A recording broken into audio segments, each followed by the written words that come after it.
Is this the moment Newcastle's crown jewel gets stolen by Liverpool? Or just another summer transfer circus designed to unsettle our Swedish sensation? After 3 incredible seasons, watching Alexander Isak transform from promising prospect to Premier League predator, the Toon army finds itself staring down the barrel of losing our No 14 maestro. We might be witnessing the most complicated transfer domino effect in recent memory, one that involves shirt numbers, Italian wingers, and potential exodus that could shake St. James Park to its very foundations. A transfer saga that's about more than just money. It's about dreams, numbers, and the intricate chess game that is modern football. Let's dive into what's really going on behind the scenes at both St. James's Park and Anfield. What's up, Toon Army? Welcome back to NUFC Quick News, your go-to source for everything Newcastle United. The passion, the pride, and the black and white fight. Today, we're diving deep into a transfer story that's got more twists than a Geordie soap opera. And trust me, you're going to want to stick around until the very end, because I've got some exclusive insights that'll blow your mind about what this could mean for our beloved Magpies. Are you ready to unpack the Alexander Isak to Liverpool saga that's got everyone talking? Drop your thoughts in the comments. Do you think our Swedish striker will stay loyal to the Toon? Or is Anfield calling his name? Right, let's get straight into this absolute madness, shall we? Alexander Isak, our No 14, our Swedish sensation, our goal machine who bagged 23 Premier League goals last season, has told Newcastle he wants to explore his options this summer, with Liverpool showing serious interest. But here's the twist that nobody saw coming. Liverpool have already moved on from Isak and signed Hugo Ekitike for $79 million from Eintracht Frankfurt just this week. Think about that for a second, Toon Army. Liverpool made an informal approach for our star striker just last week, offering around 130 and 150 million, but then quickly pivoted to secure Ekitike when Newcastle stood firm. Meanwhile, Isak is reportedly being courted by Saudi side Al-Hilal with a package worth $500,000 per week. But here's the kicker. He's said to prefer staying in top-level European football, making a Liverpool move more likely than Saudi Arabia. What do you think this means for our club's future? Let me know in the comments, because this gets even more complicated. The reality is that Liverpool have already spent nearly $300 million this summer on players like Florian Wirtz, $116 million, Hugo Ekitike, $79 million, Milos Kerkez, and Jeremy Frimpong. Yet Sky Sports reports suggest they could still afford Isak if they wanted him, as they can lose another $158 million and remain PSR compliant. But with Ekitike already signed as their striker, the door might be closing on any Isak move to Anfield. Meanwhile, there's another twist in this saga. Federico Chiesa, who actually does wear the No 14 at Liverpool after his move from Juventus last year, isn't going anywhere. He's settled into that number and made it his own. So even if Liverpool did go back for Isak, our Swedish star would need to find a different number anyway. But what's really interesting is what Eddie Howe said after dropping Isak from the squad for their Asian tour. The manager admitted it was his decision to leave our striker behind due to speculation around him, and that Newcastle needs to be smart with their PSR situation. Howe even said that finances play a big part and they can't be the biggest payers in the league. Here's what's really grinding my gears about this whole situation, Toon Army. Isak reportedly wants a new deal worth around $300,000 per week, but Newcastle were only prepared to go to about $200,000 per week. The club feels that going higher would create problems with their wage structure. So this might not just be about trophies and Champions League football. It could be about cold hard cash.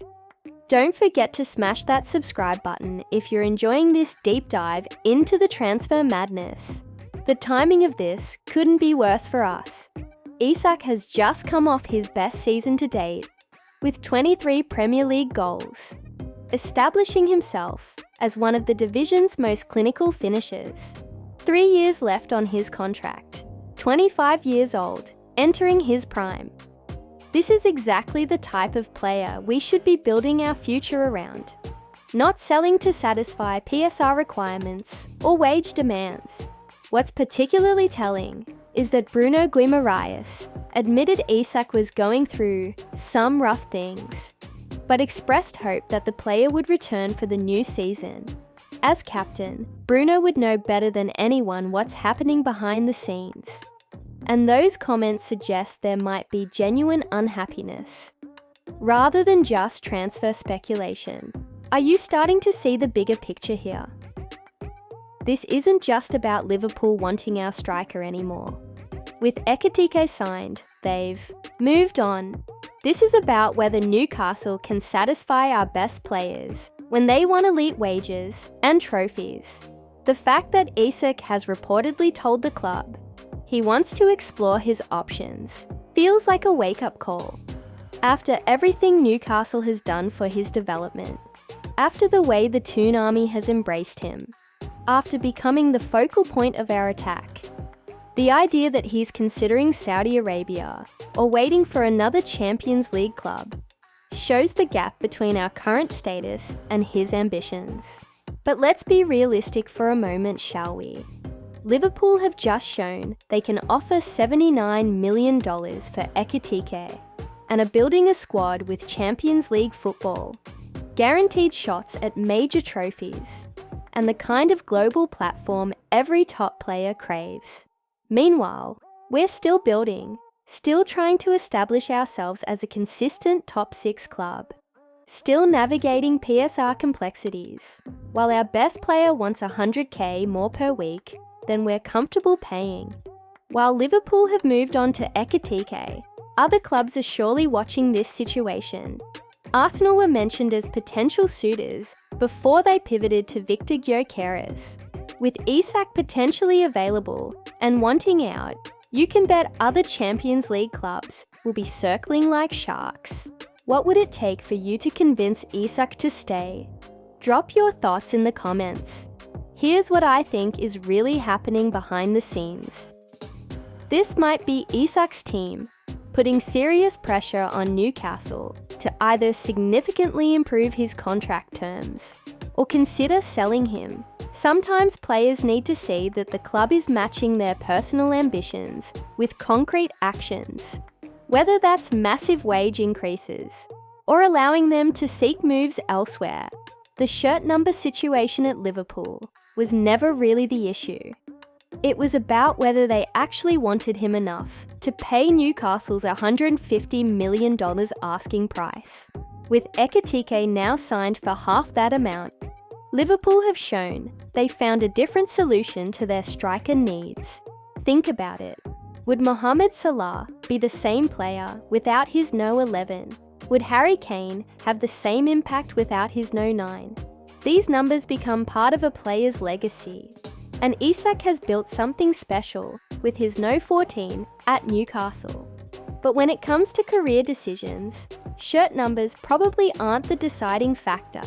The real question is whether our Saudi owners are prepared to fight for him with a contract that matches his valuation of himself. We've seen what happens when clubs like Real Madrid or Manchester City come calling. They usually get their man, but this summer it's about whether Newcastle can compete on wages rather than just transfer fees. This could be the defining moment for Newcastle's project under Saudi ownership. Do we cave to wage demands that break our structure? Do we sell to the highest bidder? Or do we find a middle ground that keeps our star happy? This isn't just about Isak. It's about setting precedents for every other top player at the club. I've got a feeling this saga is far from over, and there are going to be more twists and turns before the transfer window slams shut. The fact that it's all dependent on a chain reaction involving Italian clubs and struggling wingers just shows how unpredictable football can be. What's your prediction, Toon Army? Does Isak stay loyal to the black and white stripes? Or does he follow the lure of Anfield and Champions League football? The next few weeks are going to be absolutely crucial for our club's future, and I'll be here covering every single development. Look, this transfer window is shaping up to be one of the most important in Newcastle's recent history, and the Alexander Isak situation is just the beginning. We need to show that we're not a stepping stone club. We're a destination. Smash that like button if you believe Isak should stay, and help us build something special at St. James's Park, and hit subscribe to never miss a Toon update, because this story is developing by the hour. I want to hear from every single one of you in the comments. What would you say to convince Isak to reject Liverpool and stay with us? Until next time, stay proud, stay loud, and always keep the faith. Away the lads!